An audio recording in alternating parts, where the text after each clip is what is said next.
chest to chest, hands out at 45 degrees. Anytime you feel your partner trying to bump, so if you go for Marie, I'm just going to pinch my knees nice and tight. So that's the first one, right? So if Marie tries to go over towards her left hand side, knees are pinched. All right, so now I kind of get a read. Maybe she's starting to like say bridge a little bit more aggressively. She bumps left and right, knees are pinched tight, so you keep moving.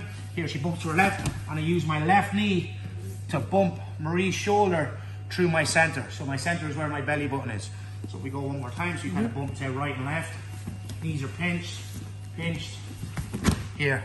And then what I start to do is I bring my knee past the line of her head, and I turn into an S mount, where we're going to start, like say, gathering the arms and getting seatbelt and then taking the back. So that's the second part of the drill. So 3, 2, 1. Now let's say that Marie kind of catches me off guard. Maybe I was trying to like separate her hands or something like that. She bumps and she gets her left elbow inside here. Ideally what I want to be able to do is, like say, grab the elbow, pull Marie's elbow out, flatten her out, and then go back to mount. But that's going to be hard, like say, against a good opponent. And it's going to be even harder, like say, in NoGi when it's slippy. In the gi, you can kind of grab the sleeve and you can pull the elbow up. So if I find that I'm not able to bring Marie back to, or take Marie's elbow out and bring her back to like a regular mount, so Marie, if you keep turning on your side, the first thing I do is I make sure I get the crown of my head below the line of Marie's head. So Marie, if you try to push me back to half guard, I'm then going to put my right foot on Marie's left knee here, or on her quad. And then I feed my left foot inside and I make Marie do the split. So if Marie tries to put me back to half guard, it should be impossible. All right. I'm then going to take a crossface. Marie's fighting as much as she can. She's on her side here. So the crossface on its own is probably not going to be enough against someone that's your own weight or even stronger. So if I try to put Marie's shoulder on the mat, it's going to be hard. I have to use my body weight. So I use the crossface, but I use my body weight. So I keep my chest on Marie's shoulder, and then I use like the direction of my head is going to like kind of determine where my body weight is going. So Marie, if you come up on your side, I'll exaggerate this without the crossface. Watch where my body weight is going. It's going here, I'm trying to pin her. So that paired with the crossface should be able to put Marie flat on her back. All right, so again, Marie bumps, she gets her elbow inside, head goes down lower than your training partner's head. If you look at my right foot, it blocks here. So it stops Marie basically bringing her left knee above my right knee and then put me back into half guard. So see what Marie wants. So if I'm here, she's going to slide her knee up, and once her knee goes above my knee, then we're back in half guard. So knowing that, I block. So I don't want her left knee to go above my right knee. This is only a temporary solution, right? Head is down low, crossface, and I use my right foot to block, left foot pummels inside on the quad, and I make Marie do the splits. Now if Marie tries to put me back to half guard, it's impossible. So we use our crossface along with our body weight to pin Marie's shoulder on the mat. We can either stay here and kind of like cook her a little bit and then go into our positions, or put the shoulder and the hip on the floor, and then we can start attacking from the mount. I don't want any space with the inside of my knee and Marie's shoulder and back.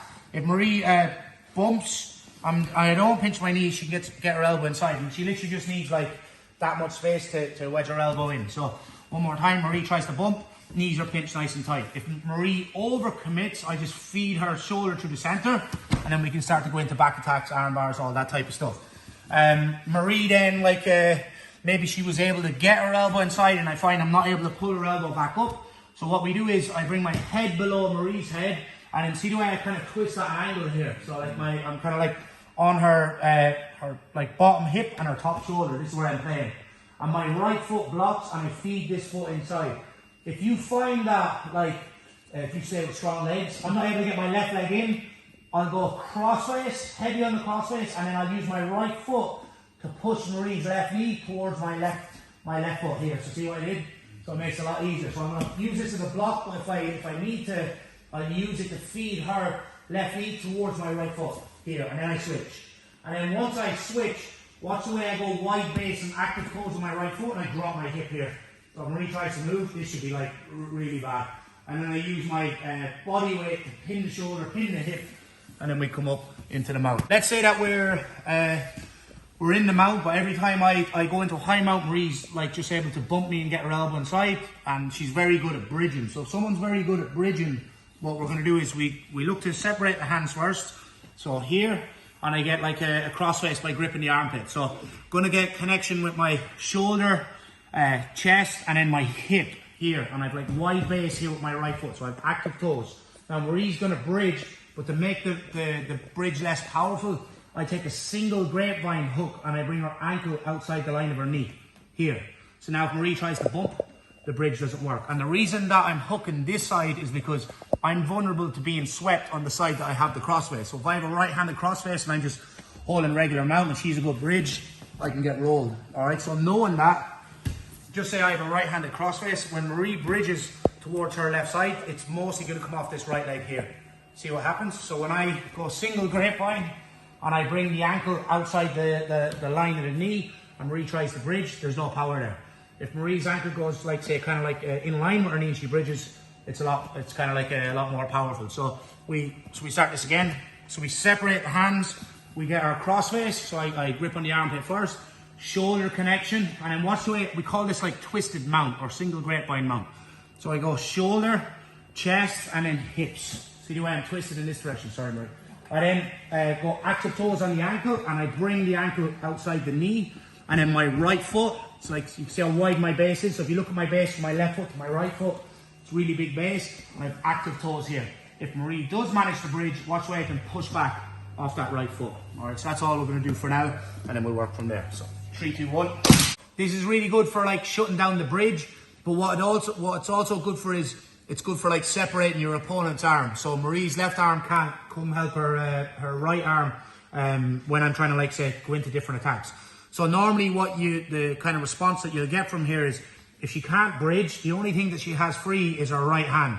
So she's gonna try like cross face me. So she frames here, this is perfect. So to relieve the pressure, just look down towards the elbow and just kind of like take the forearm on your jaw. And I get like say my thumb and 4 fingers on her elbow, and I'm basically just gonna push her elbow over the line of her shoulder down towards the floor.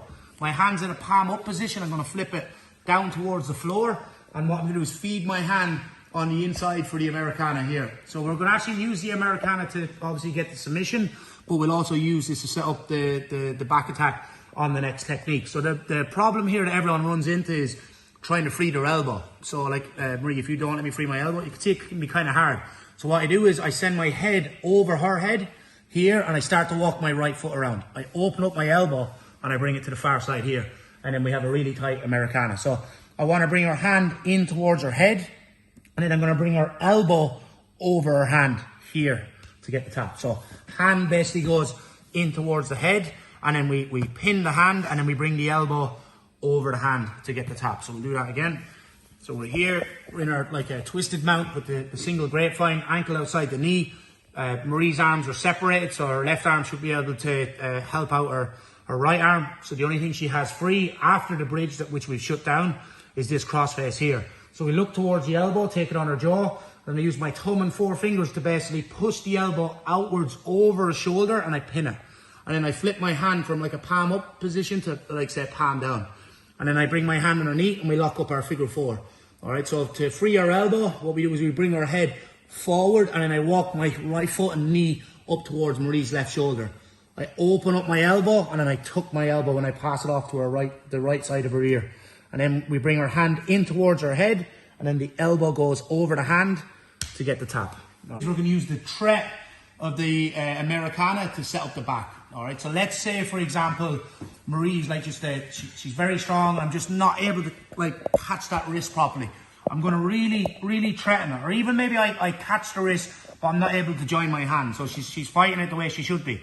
So what I'm going to do is I'm going to give her space where she can kind of pummel her left hand in.